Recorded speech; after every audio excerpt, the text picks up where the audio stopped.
Lawrence Bishnoi का पूरा सच क्या है?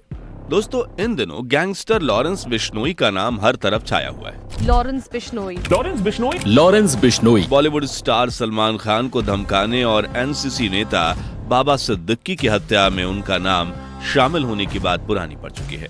अब कनाडा सरकार भी लॉरेंस बिश्नोई का नाम जप रही है। आखिर इसके पीछे क्या वजह है?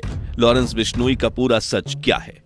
आज हम अपने चैनल थर्ड आई में इसी का एनालिसिस करेंगे। आपको लॉरेंस बिश्नोई से जुड़े हर उस पहलू की जानकारी देंगे जो आपके सामने लॉरेंस से जुड़ा हर राज खोलेगा। दोस्तों, सबसे पहले ये जान लेते हैं कि बॉलीवुड स्टार सलमान खान के साथ लॉरेंस बिश्नोई की दुश्मनी की वजह क्या है। इसके लिए आपको आज से पूरे 26 साल पहले लौटना होगा। साल था सन 1998, जगह थी जोधपुर। वहां सूरज बड़जात्या की मूवी हम साथ साथ है फिल्म की शूटिंग चल रही थी। फिल्म में सलमान खान लीड रोल में थे। 27-28 दिसंबर 1988 की रात से वहां 40 किलोमीटर दूर कांकाड़ी गांव में एक खेत के पास गाड़ी की लाइट चमकी। गांव वाले अपने घरों से निकल गए। वे समझ गए कि वहां जरूर कोई शिकारी पहुंचा है। तभी गोली चलने की आवाज आई। गांव वाले आवाज की डायरेक्शन में भागे। तभी कुछ लड़कों ने सफेद रंग की जिप्सी से वहां से तेज स्पीड में लोगों को भागते देखा। कुछ ने उसमें सलमान खान के बैठे होने का दावा किया।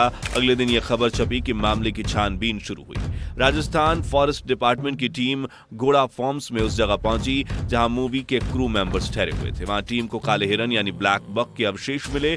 2 अक्टूबर 1998 को बिश्नोई समाज की तरफ से काले हिरन के शिकार के मामले में फिल्म स्टार सलमान खान के खिलाफ एफआईआर दर्ज की गई। आपको बता दें कि बिश्नोई समाज हिरणों की पूजा करता है। ऐसे में लॉरेंस बिश्नोई ने सलमान खान से बदला लेने की कसम खाई। इससे पहले इस मामले में सलमान खान जेल की हवा खा चुके थे, लेकिन लॉरेंस सलमान के बीकानेर स्थित मुक्तिधाम मोकामा मंदिर जाकर माफी मांगने तक उसे माफ करने को तैयार नहीं है।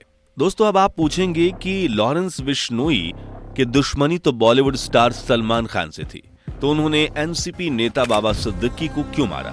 आपको बता दें कि अभी तक पुलिस की तरफ से मामले में लॉरेंस का हाथ होने के पुख्ता सबूत नहीं है, लेकिन क्योंकि उसकी हत्या की जिम्मेदारी लॉरेंस ने ली है तो ये मैटर भी समझना जरूरी है। दोस्तों, दरअसल सलमान खान और लॉरेंस बिश्नोई के बीच मामला उतना सीधा नहीं है जितना दिखता है। और ये मामला केवल काले हिरण का ही नहीं बल्कि उससे भी बढ़कर बॉलीवुड पर बादशाहत यानी उस पर राज करने से जुड़ा है। दरअसल एक दौर था जब बॉलीवुड में मुंबई के अंडरवर्ल्ड दाऊद इब्राहिम का सिक्का चलता था। Film star, film maker, director, producer, businessman, builder, industrialist सभी पर दाऊद का खौफ रहता था। वो दाऊद को बाकायदा रंगदारी यानी एक्सटॉर्शन मनी चुकाते थे। धीरे धीरे वक्त बदला। करीब 3 दशक लगे और पुलिस ने मुंबई से अंडरवर्ल्ड का सफाया कर दिया।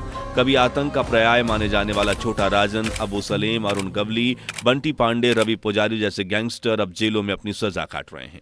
काफी सालों से इंडस्ट्री चैन की सांस ले रही थी, लेकिन अब जिस तरह लॉरेंस बिश्नोई ने दिन दहाड़े बाबा सिद्दीकी की हत्या की है और सलमान को धमकाया है, उसने फिल्म इंडस्ट्री में फिर से खौफ पैदा कर दिया है, जो साफ दर्शाता है कि अब लॉरेंस की मंशा बॉलीवुड पर राज करने की है। खुद एनआईए ने अपने डोजियर में इस बात का जिक्र किया है कि लॉरेंस दाऊद यानी डी कंपनी की तरह मुंबई को अपने कंट्रोल में रखने की इच्छा पाले हुए हैं। दोस्तों, आपको यह भी बता दें कि लॉरेंस बिश्नोई का नाम केवल हाई प्रोफाइल हत्याओं में ही शामिल नहीं रहा, बल्कि कनाडा सरकार भी उसके नाम को लेकर काफी चिंतित है।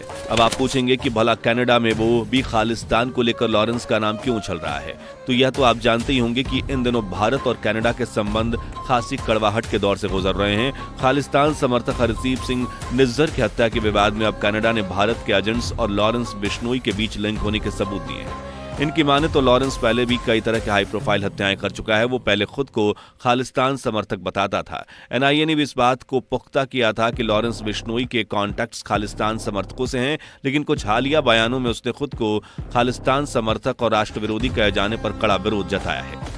दोस्तों, हाई प्रोफाइल हत्याओं का लॉरेंस का इतिहास पुराना रहा है। इससे पहले उसने फेमस पंजाबी सिंगर सिद्धू मूसेवाला की हत्या की थी और उसकी जिम्मेदारी ली। उसे सन 2022 में कार में ही गोली चलाकर मौत के घाट उतार दिया गया था। उस वक्त दावा किया गया था कि सिद्धू की हत्या यूथ अकाली दल के नेता विक्की मेदुखेड़ा की हत्या का बदला था।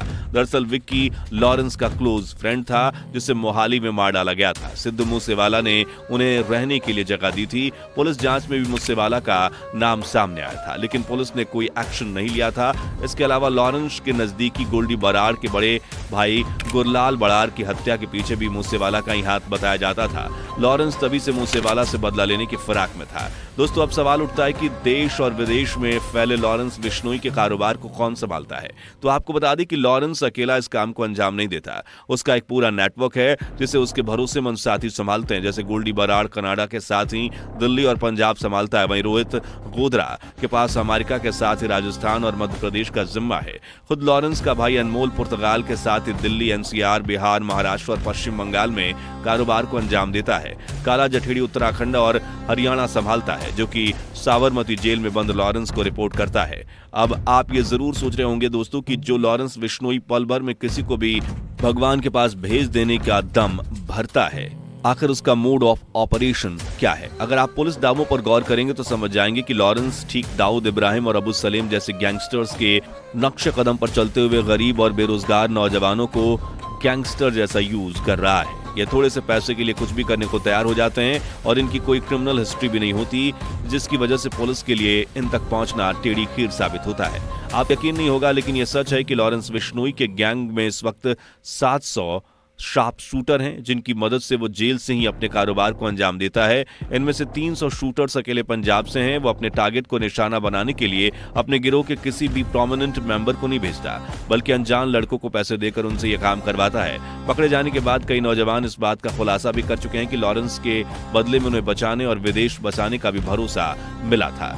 दोस्तों, हाई सिक्योरिटी वाली जेल में बैठकर भी लॉरेंस का नेटवर्क लगातार बढ़ रहा है। उसने न केवल पंजाब बल्कि दिल्ली, उत्तर प्रदेश, हरियाणा, राजस्थान, महाराष्ट्र, झारखंड तक पैर पसार लिए हैं। ये वहां के छोटे बड़े गैंग्स से मिलकर वारदातों को अंजाम देता है। विदेशों से बाहर भी उसका एक अलग नेटवर्क है, जिसमें रूस, अमेरिका, कनाडा, अरबेजान, पुर्तगाल और दुबई शामिल है। दोस्तों, हमारा ये वीडियो आपको कैसा लगा कमेंट करके जरूर बताएं। इसके साथ ही अगर आपने अब तक हमारा चैनल लाइक और सब्सक्राइब नहीं किया तो जरूर कर लें, ताकि हमारे हर ताजा वीडियो की नोटिफिकेशन आपको मिल सके। फिर मिलेंगे एक नए वीडियो के साथ, तब तक के लिए थैंक्स फॉर वॉचिंग।